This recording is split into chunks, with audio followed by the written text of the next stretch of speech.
Siti TKI rupanya sudah mengendus kelakuan suaminya Castam di Taiwan. Suami Siti Aisyah, Castam rupanya bukan mengusahakan untuk bertemu sawang.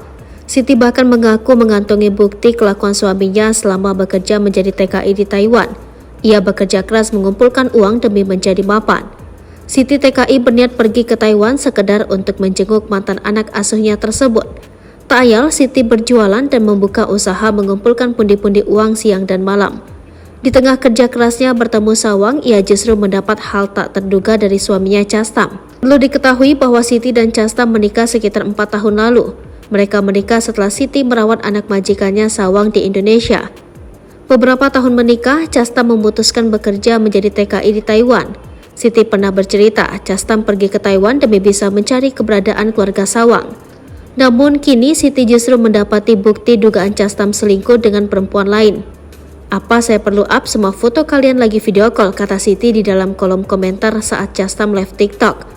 Ibu dari 4 anak itu bahkan mengaku jijik ketika melihat pesan antara Castam dengan wanita tersebut.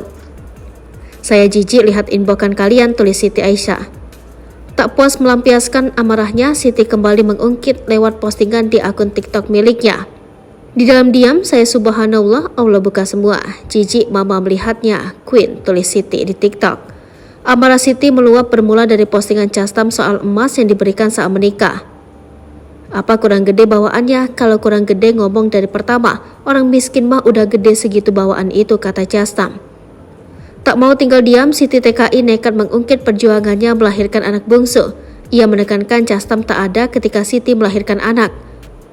"Saat saya operasi, apa kamu ada kirim?" kata Siti. Siti pun mengakui emas pemberian saat menikah ia jual untuk biaya persalinan. "Emas itu saya jual buat operasi anak kamu lahiran," kata Siti TKI.